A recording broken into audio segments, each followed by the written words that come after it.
and thank you for watching. In this video, I'm going to talk about the spiritual fifth dimension. What's in the spiritual fifth dimension? What's it all about? How does it relate to us? What does it all mean? Why is it important? In order to talk about the spiritual fifth dimension, I think it's important that I start with the lower dimensions first. Let's start with the third dimension. What is the third spiritual dimension? Or what's in it? It's basically this beautiful place. This is the third dimension. It's the physical world. And in order to inhabit the third dimension, you need a body. You need a body to exist here. And the fourth dimension. What about the fourth dimension? The fourth spiritual dimension, what's in there? It's things in the fourth dimension are like your subconscious, your unconscious, the afterlife. Those types of reality exist in the spiritual fourth dimension. And what type of body do you need in the spiritual fourth dimension? There, an astral body is needed. And your astral body, which resides in the spiritual fourth dimension, is strongly tied to your physical body. They have a very close relationship with one another. They often think that they are one another, but they're separate, they're different. Now, the spiritual fifth dimension. Let's start with the body. What body lives there? The body that lives in the spiritual fifth dimension is your soul. So the soul exists in the spiritual fifth dimension. And, some of us are more in tune with the spiritual fifth dimension than others are. So, what's different? What's different in the spiritual fifth dimension than the other dimensions, other lower dimensions that I just talked about? Well, a main difference with the spiritual fifth dimension is that the primary energy, the primary fuel there is love. Love is the primary energy of the spiritual fifth dimension. And, let me explain more. Now, does love exist here? Of course it does. But what kind of love exists here? Now, we have all different types of love here. And in regards to our relationships with each other, we have familial love, between family members, friendships, romantic love, teacher, student, associates, professional, all different types of love exist here. And those types of love usually come with a condition. They're typically conditional types of love. Some with more conditions than others.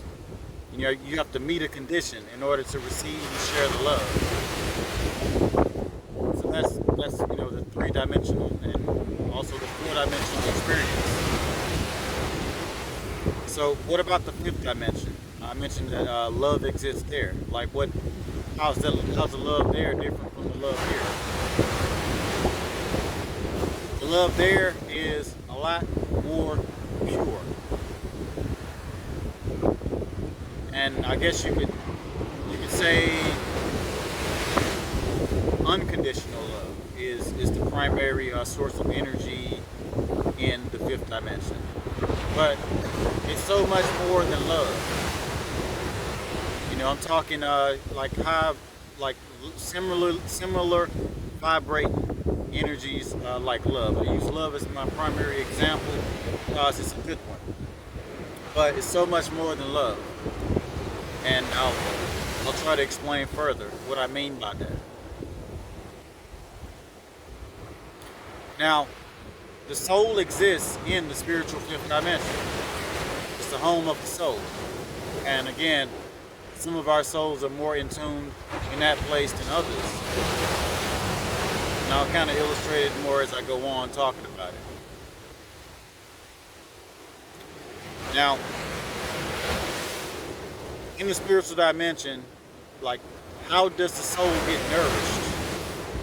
Like, how does it build and nourish and fuel the soul? Because that's the classroom. Spiritual fifth dimension is the classroom for the soul. So how is it teaching? How is it giving the soul what it needs to develop? One of the primary ways that the soul feels joy and gets nourishment is through making others feel good,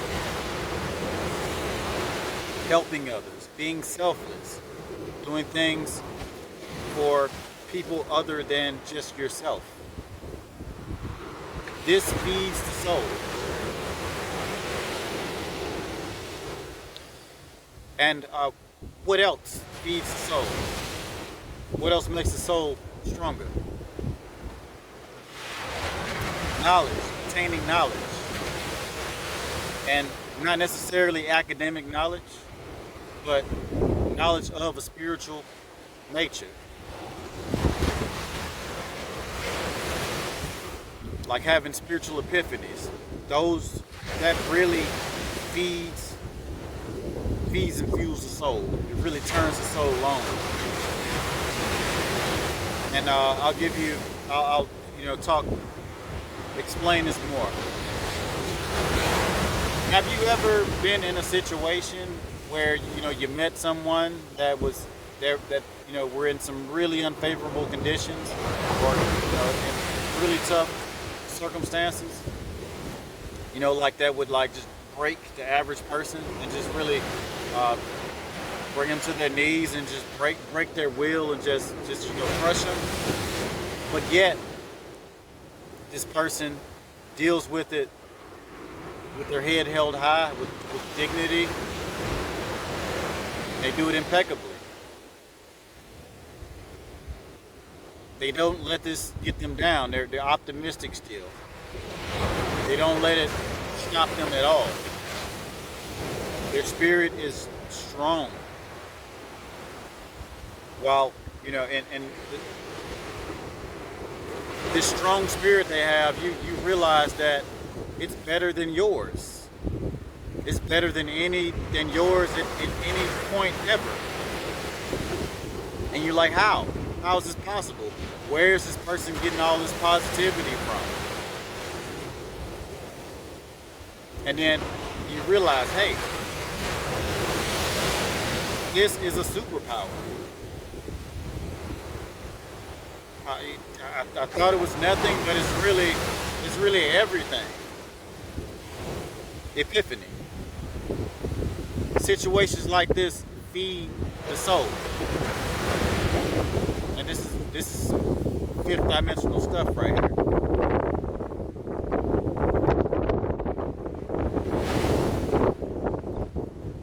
So,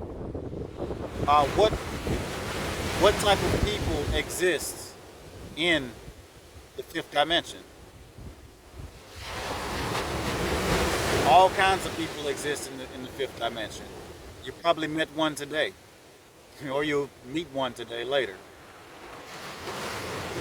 And they work different types of jobs of different levels of prestige, from the very bottom all the way to the very top. And prestige is really just a 3 or 4 dimensional thing anyway. It's just a construct, really. And it doesn't, in the bigger scheme of things, it doesn't mean much. But how you know these people are fifth dimensional people? They're living in a fifth dimensional world, vibrating on a fifth dimensional frequency. Is that they're very different from others in that they may be doing a job or playing a role, but it's not to make money, or it's not necessarily, they do it to make a living, or to maybe to get something, but that's not important to them. That's not their true purpose of doing it. Their purpose of doing it is to serve to serve a spiritual purpose, serve their spiritual purpose. And you know, all of our spiritual purposes are different. And like, you know, they do their jobs well. They play their roles well. And you know, everyone really looks up to them. They admire them. And they wonder, like, why are you so good? Why are you so great? How are you doing this? Now, the way these people came to this point, what brought them to this point was that they realized that it wasn't about like how skilled they were, or how well they were taught, or like, you know, how good that, you know, they do their job, but so much as, but more so, you know, the love, the energy, the intent, the passion that they have for serving their spiritual purpose, their higher purpose, their passion, their intent. It's not in this world. It's otherworldly, and they tap into that. They focus on that. They live in that. Because, you know, as I just mentioned, you know, we're talking higher dimensions, and you know, when you're in that fifth dimension, that primary energy is love, and you realize that energy is supreme, and you start using that energy and fueling everything with it. You stand out. You're above everything else, because it's higher dimension. So I'll tell a story about myself that will illustrate the spiritual fifth dimension from a different angle.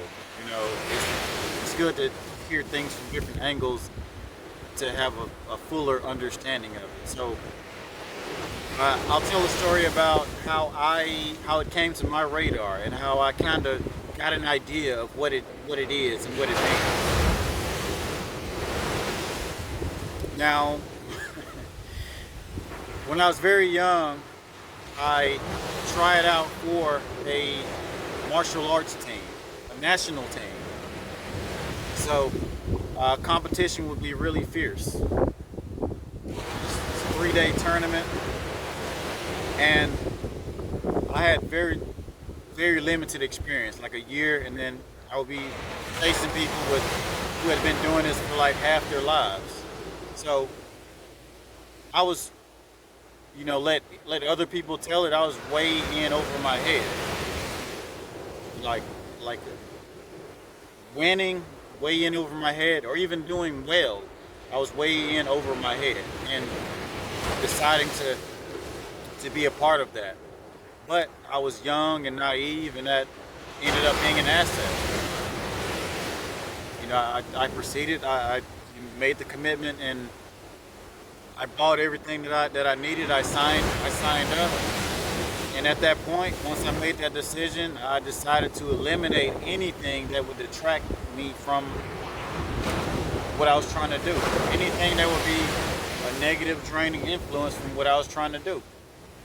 And that meant people. That meant my own behavior. I got rid of a lot of things, and I thought that it would just make my life just boring and just weigh me down, but it ended up being liberating. And you know, through the process, I had 3 months to train, and that's all I did. That's all I did. I blocked everything out and blocked everyone out, and that's all I did. And even in my free time, like when I wasn't training, I watch videos, instructors. I didn't even have a coach to show me how to properly do things. I did everything myself. I used what I had. I got advice from people that I probably shouldn't have gotten advice from. I used every resource I could get, that I could get my hands on. And even on the weekend, some, like a lot of people, I was in the military at this time, so lots of friends and people around. Even on the weekend, they're out. They're doing all the things that I love to do at that time. I love to hang out, play, chase women, be young, be dumb. It's just, it was, it was just good times. But I, on the weekend, I'm at the library. When I wasn't trained, I'm at the library. I'm reading biographies and autobiographies of other great fighters. Not so much to learn how to fight, but to get their mindset, to download who they were, what made them tick, to understand them. And eventually, a couple months in, I just completely immersed myself and just got lost in what I was doing, and I didn't care about the end result anymore. It became all about the process. Like, even I no longer existed. The only thing that existed was the job and the process. And I was passionate about that, and everything became interesting to me. All the little details, all the little day-to-day injuries, and it became, to me, I took pride. If I got like an injury, it was, there was pain, but it felt good. I took pride in it. Every little thing, I gave it purpose. And I won't finish the story because I think it'll detract from my point. And I also make the story like longer than it needs to be.